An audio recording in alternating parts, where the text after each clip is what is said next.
साफ़ी दोस्तों, अस्सलाम वालेकुम। GSN पाणीअ जी तहरीक ऐं ज़मीनुनि जी पोयनि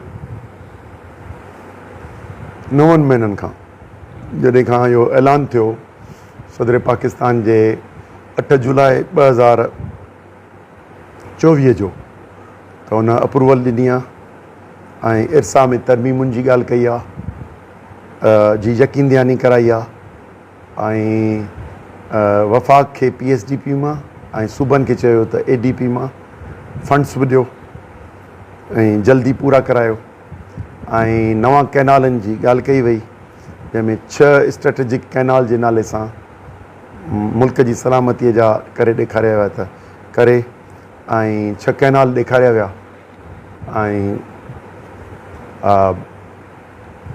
उन ते कॉर्पोरेट फार्मिंग जे नाले में ग्रीन पाकिस्तान इनिशिएटिव जो प्रोग्राम आंदो वियो SIFC मां, जंहिंजे तहत ते चइनी सूबनि मां ज़मीनूं अलॉट करण जूं हिदायतूं ॾिनियूं वयूं, जंहिंमें मुख्य सिंध ऐं पंजाब हुई ऐं उन ते जेके स्कीमूं हुयूं उन्हनि खे तेज़ करणु ऐं पर इहो जेको अप्रूवल हो इहो सॼो गैर आइनी हो, छो त अप्रूवल जो तरीक़ा हाणे एडॉप्ट करे ऐं इदारनि ॾे पिया रेफर कनि, जितां इख़्तिलाफ़ या इतफ़ाक़ करे उहो मंज़ूर थियणा हुआ, पर हुननि सिधी तरह सां सभु बाईपास करे ऐं सदर खां इहो करायो, जंहिं ते सिंध जे माण्हुनि में ॻणती थी, सिंध जे आबादगारनि में, सिंध जे शागिर्दनि में, सिंध जे वकीलनि में, ईअं ई असांजे सियासी तंज़ीमुनि में इन जी बेचैनी थी। असां मरलेवार मीडिया जे मार्फत बि इज़हार कंदा रहियासीं, पर मुख़्तलिफ़ तंज़ीमुनि इनफ़रादी तौर ते ऐं असां सिंध यूनाइटेड पार्टी इज्तिमाही तरह सां हिकु सियासी महाज़ ठाहियो, जंहिंखे सिंधु दरिया बचायो तहरीक, जंहिंमें काफ़ी जमायतूं शामिलु थियूं। ॿियो असां वटि आबादगारनि जो फोरम हो, एंटी कैनाल एक्शन कमेटी। इहे 2 फोरम हुआ जिन ते मुख़्तलिफ़ सेमिनार, बार काउंसिल्स ऐं कचहरियूं ऐं कानून गॾिजाणियूं लातादाद, जिन जो आउं हिसाब करियां त पोयनि 8 महीननि में केतिरियूं थियूं हूंदियूं, त उहे असांजे प्लेटफॉर्म तां बि कंहिं 7 में हूंदियूं। उन मां नतीजो इहो थियो, मरलेवार थियो, तलके सतह ते, ज़िलनि सतह ते पहिरीं त माण्हुनि खे आगाही मुहिम ॾिनी वई, आगाह कयो वियो, छो त घणो माण्हू उन खां बेख़बर हो। 2-4 महीना उन खे आगाही मुहिम थी, जेका सॼे न सिर्फ़ु सिंध में पर असां इस्लामाबाद, रहीम यार ख़ान, ॿियनि इलाइक़नि में बि इहा प्रीचिंग कई ऐं मुख़्तलिफ़ सियासी जमायतुनि सां मिली उन जे लाइ उन खे हिन आवाज़ खे इस्लामाबाद ताईं पहुचायो। जॾहिं ॻाल्हि घणी वधी आई त वक़्त जे हुकुमरान जमायत पाकिस्तान पीपल्स पार्टी इन जे सिहत खां इनकार करणु शुरू कयो ऐं त अहिड़े क़िस्म जी का गॾिजाणी कान थी आहे, ग़लति बयानी आहे। 2 अहिड़े कैनालनि जी का मंज़ूरी कान्हे, न ई अहिड़े क़िस्म जेके ठहनि पिया, पर तव्हां सॼी शइ जा शाहिद बि हूंदो, सॼो सिंध जो आवाम शाहिद आहे त वक़्तु साबित कयो त इहो जेको ऐं असांजे कुझु सियासी अॻुवाणनि इहो बि चयो त सिंध जे वसीलनि जो सौदो, सिंध जे ज़मीन, पाणी, साहिल ऐं वसाइल जो सौदो जे एवज़ हीअ नाजाइज़ हुकुमरानी मिली आहे हिननि खे 2 सूबनि में ऐं नून खे मथे पंजाब में।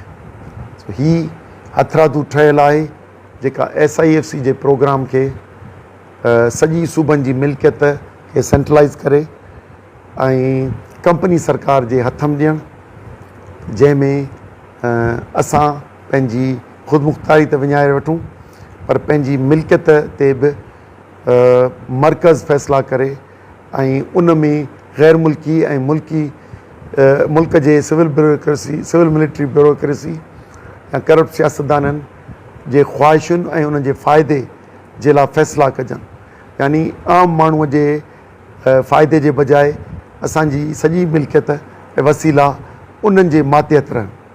असां उन जे ख़िलाफ़ु मुआज़ाराई कई ऐं भरपूर तहरीक हलाई ऐं उन जे सभिनी स्टेप्स खे थींदे तव्हां ॾिठो हूंदो त पोयनि 3 महीननि खां वठी सिंध जी कुंड कुड़छ मां सिंध जो शऊर, सिंध जी पंहिंजे नदीअ सां मुहबत, पंहिंजे सिंध सां मुहबत हर प्लेटफॉर्म तां निकिरी पियो। को बि ॻोठ शहर अहिड़ो न हो बिरादरी जंहिंमें मर्द औरतूं ॿार सॼी इन में इन्वॉल्व थी विया, पर घणा करे शहर लातालुक रहंदा आहिनि तहरीकुनि में ऐं पाणीअ जे मूवमेंट खे सम्झियो वियो त शायदि इहा सिर्फ़ु ज़राअत सां लाॻापियल आहे, पर हैदराबाद जा शहरी हुजनि या कराची जे शहरनि में बि उनजे ख़िलाफ़ु पोयनि 3 महीननि में मरलेवार तेज़ी सां मुज़ाहिरा ऐं रैलियूं निकिरणु शुरू थी वियूं ऐं बेदारी मूवमेंट जेका सिंधु दरिया बचायो तहरीक भरपूर नमूने सां हलाईंदी आई आहे, अञा बि हलाए पई। ऐं आख़िरी जलसो तव्हां बदीन खां ॾिसो, असांजो उमरकोट ताईं हैदराबाद खां ॾिसो, सेवण खां मेहर ताईं ॾिसो, या लाड़काणे खां कंबर ताईं ॾिसो, या असांजो नवाबशाह खां गंबट ॾिसो, जिते बि ॾिसंदव त हज़ारा माण्हुनि जी पुरजोश ऐं कावड़ में जो इज़हार कंदा आया। उन में उन खां पोइ सिंधु दरिया बचायो मुशावरती काउंसिल ठाहीसूं, उहा बि ॼामशोरी वारनि खे ख़बर हूंदी सहाफ़िन खे। उहे तंज़ीमूं जेके अकेले सिर पियूं कमु कनि, उहे समाजी या सियासी तंज़ीमूं, वकील ब्रदर, डॉक्टर ब्रदर, आबादगार सभिनी खे गॾे हिकिड़ी दरिया बचायो मुशावरती काउंसिल जे नाले सां ठाहीसूं। उन्हनि पहिरियों मार्च हैदराबाद में कयो 19 तारीख़ ते, ऐं इहो चयो त हिक ॿिए सां सहकारी रहंदासूं, हिक ॿिए जी मदद कंदा रहंदासूं ऐं कुझु कुझु गॾे कंदा रहंदासूं। त अमली तौर ते सिंध जी नेटवर्किंग जो प्रोसेस तमामु भरपूर नमूने सां 8 महीननि में तयारु थी आयो ऐं सॼी सिंध उथली पई। ख़ुशूसन उन वक़्तु उथली पई जॾहिं वकील 17 तारीख़ ते निकिता, 18 तारीख़ ते धरणूं आयूं, त जेको मुख़्तलिफ़ शहरनि ज़िलनि में लॻो पिए उन्हनि माण्हुनि में अॻई जोश जज़्बो मौजूदु हो, पर उहो सॼो इन जुरतमंद क़दम ॾे साराईंदे उन्हनि सां गॾिजी पियो। ऐं पोइ तव्हां ॾिठो लखें माण्हू न सुञापजंदड़ क़यादत खे, इन करे चवां वकील प्रोफेशनल दोस्त हुआ, उन्हनि जे बि धरणनि में वञी शुरू थिया। पर ही सॼियूं तहरीकूं मजमूई तौर ते सियासी ऐं आबादगार इन्हनि तंज़ीमुनि सॼियूं मैनेज कयूं, पर वक़्त जा हुकुमरान इहो चवंदा रहिया त खुदरू ऐं लीडरलेस तहरीक आहे। इहो वरी पाकिस्तान पीपल्स पार्टी जो जेको मीडिया सेल आहे मनफ़ी शयूं फैलाईंदो आहे। बाबा ॿिया खे ख़बर हुजे न हुजे, पर ॼामशोरी जे सहाफ़िन खे भरपूर ख़बर हूंदी। 8 महीननि में अक्सरियत हिते प्रेस कॉन्फ्रेंसूं थी हूंदियूं, हूअं त आऊं सॼी सिंध में बार काउंसिलूं या ॿियूं कंदा आहियूं। उन करे असीं सभिनी तंज़ीमुनि, सियासी जमायतुनि सभिनी खे जे कम खे साराईंदे या हिकिड़े माण्हूअ जी न पर सॼी क़ौम जी पंहिंजे वतन सां वफ़ा ऐं पंहिंजी नदीअ सां मुहबत ऐं पंहिंजे ज़िंदगी पाणी जी ज़िंदगी आहे उनजे बचाव लाइ तहरीक हुई, जंहिं ते वक़्त जा हुकुमराननि जी हाणे महीने 2 महीननि में का अखि खुली ऐं ख़ौफ़ महसूसु कयूं ऐं पोयां पेर कयूं। ऐं पोइ जेके बि प्रोपेगेंडाऊं थियूं उहो पंहिंजी जाइ ते, पर चयूं त न असीं बि जेके जिन चयो पिए त अहिड़ी का शइ थी कान्हे, उहे बि अचे थी आहे कैनाल न ठहणु ॾींदासूं, ख़ुशूसन पाकिस्तान पीपल्स पार्टी सन। सो पर ख़बर पई त इहे लिखी ॾेई आया।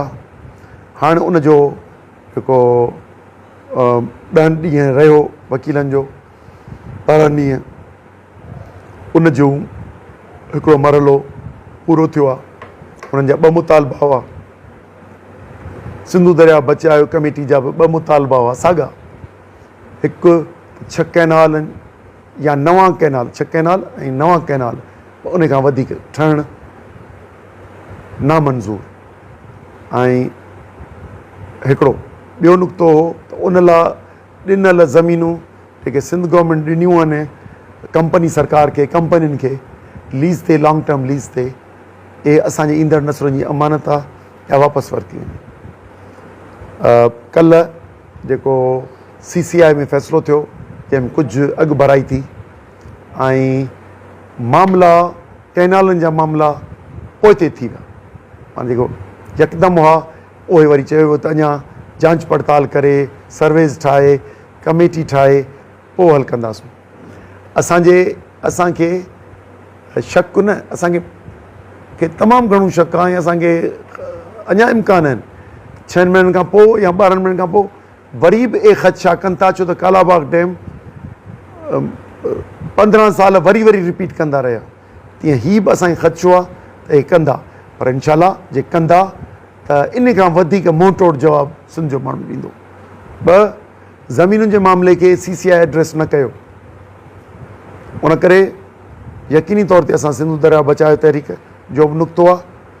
ऐं असांजो इजलास सुभाणे मूं सॾायो आहे 30 तारीख़ ते कराचीअ में। सिंधु दरिया बचायो तहरीक जी गॾिजाणी थींदी, उन ते हिकमत अमली ठाहींदासूं। पर इहो ॿियो नुक़्तो जेको आहे, पहिरें नुक़्ते ते बि जेको आर्ज़ी ख़तमु थियो आहे इनखे मुस्तक़िल ख़तमु कीअं कंदासूं उन लाइ हिकमत अमली कंदासूं। 2 जेको ज़मीनुनि जे मामले खे एड्रेस न कयो वियो आहे, न ॻाल्हायो वियो आहे उन ते, त उन जे लाइ का मरहलावार या तेज़ का तहरीक हलाइण जी रिथा करी। उन करे असां सिंध यूनाइटेड पार्टी मुख़्तलिफ़ हिकिड़ो त 30 अप्रैल 2025 ते कराचीअ में सिंधु दरिया बचायो तहरीक जी गॾिजाणी। 2 असां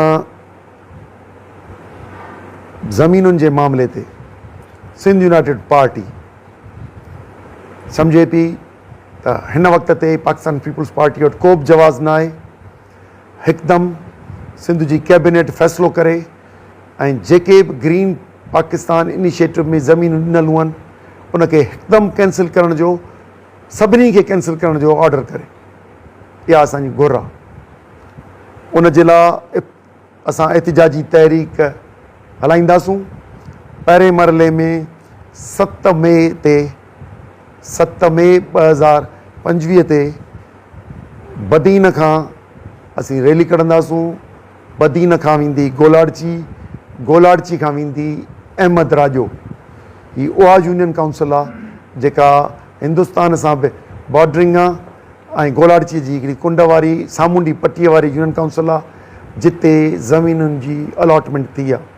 सिंध में अलॉटमेंट थी आहे, दादू में, बदीन में, उमरकोट, सांगड़, खैरपुर, घोटकी ऐं ख़बर न आहे केतिरनि ज़िलनि में, पर इहे ज़ाहिर थी चुकियूं आहिनि। ॿुधो त कश्मीर में थी आहे।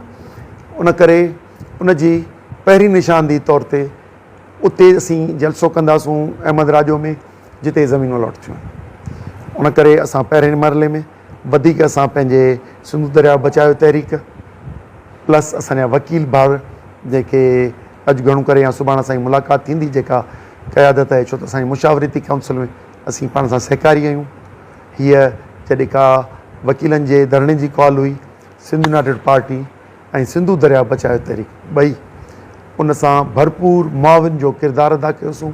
सिंध यूनाइटेड पार्टी पोयनि 12 ॾींहंनि में असांजी मरकज़ी क़यादत पहिरें ॾींहं खां वठी आख़िरी ॾींहं ताईं मुस्तक़िल तौर ते कुझु न कुझु तइदाद में पंहिंजी सॼी कैंप ठाहे ऐं लाॻी थी वेठी रही पंहिंजे वर्करनि समेत। सो उन करे असां पंहिंजनि इतादियुनि सां सहकारी ऐं SUP जे प्लेटफॉर्म तां ही पहिरीं रैली कढी रहिया आहियूं।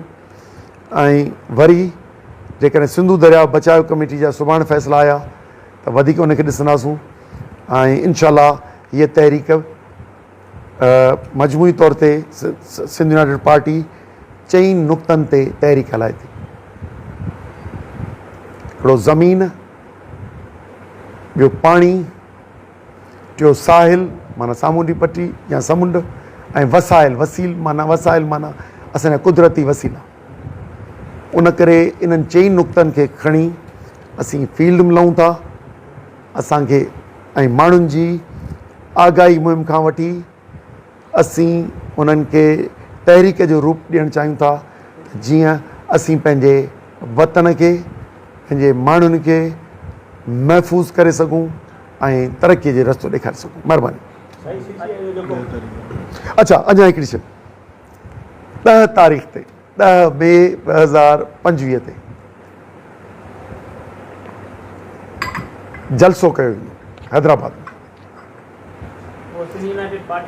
ॿुधायां पियो इतादिन पारां और ॿुधायां पियो सिंध यूनाइटेड पार्टी उनजो मुख्य आहे, पर तहरीक तहफ़ुज़ आईन पाकिस्तान जी क़यादत सॼी 4 सूबनि मां ईंदी।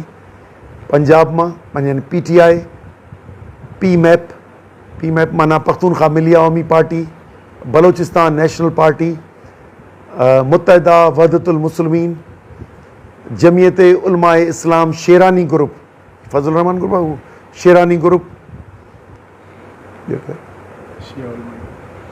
न ऐं सुन्नी इत्तेहाद काउंसिल जंहिंमें ई मर्ज थी PTI। त इन्हनि जमायतुनि जी क़यादत बलोचिस्तान, सरहद ऐं पंजाब मां ईंदी। उन्हनि खे बि उनखे इनवाइट कंदासूं। असांजो मौज़ू पाणी ज़मीन हूंदो, पर छो त हुनजो वसी आहे उन में 4 सूबनि जा मामलनि खे बि एड्रेस कयो वेंदो ऐं आइन खां मावराए आइन जेके पोयनि 3 सालनि में क़दम खयां विया आहिनि उन्हनि खे वापसि कराइणु, साफ़ शफ़ाफ़ इलेक्शन कराइणु, छो त जाली इलेक्शन ऐं जेका मुल्क जो सौदो कयल आहे इन जो ख़ात्मो ऐं शफ़ाफ़ इलेक्शन कराइण जी घुर करणु, इहे सभु एजेंडा हूंदियूं जिन जो इब्तिदा संदु कंदा करियूं। महिरबानी।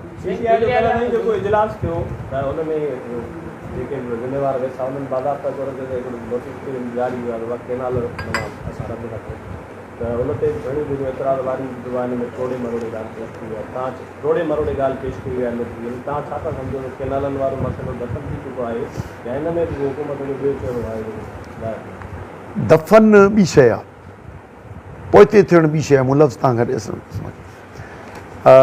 वाटर अवेलेबिलिटी सर्टिफिकेट जेको हो 7 फरवरी 2024 ते ॾिनो वियो त पाणी आहे सिस्टम में, उनखे ख़तमु कयो। उन करे चोलिस्तान कैनाल लाइ वरी नए सिर अप्लाई करिणो पवंदो, न त न थींदी। हिकु चोलिस्तान मरोट, चोलिस्तान कैनाल आहिनि सिस्टम मां 3 कैनाल आहिनि, हिकिड़े कैनाल में 3 आहिनि। 2 त हिकिड़ो इहो, ॿियो हिकिड़ी कमेटी ठाही वई आहे जेका माहौलियात, ज़राअत ऐं पाणी उन जी एनालिसिस कंदी ऐं पोइ पंहिंजी रिपोर्ट ॾींदी। असीं था चऊं त इहा मुशावरती कमेटी हुजे, जेकॾहिं इहा फ़ैसिला कोन आहे त असीं हिनखे रद्द था करियूं। उहा कमेटी जेका असांजे मौजूदा, असां वटि इरीगेशन डिपार्टमेंट आहिनि, असां वटि मुख़्तलिफ़ डिपार्टमेंट आहिनि। ही 9 हथरादू जीअं SIFC ठाहियो वियो, सॼी मुल्क जी मिल्कियत ख़तमु, वरी का हथरादू अहिड़ी का कमेटी ठाही वञे जंहिंजा TORs नथा ज़ाहिर थियनि त पोइ असीं ॾिसंदासूं। उन करे नए सिर जांच पड़ताल करे पोइ रिथा कंदा। असां त सिधी सही आहे, छा बि फार्मूला ठाहियूं जॾहिं पाणी आहे ई कोन, पाणी आहे कोन, पर पाणी खोट आहे ऐं सिंधू नदीअ जो डेल्टा तबाह पई थिए, हेठि पाणी नथो वञे, सिंध जे मजमूई सिस्टम में 30% खोट थी अचे, इन मामले में को बि कैनाल नथो ठही सघे।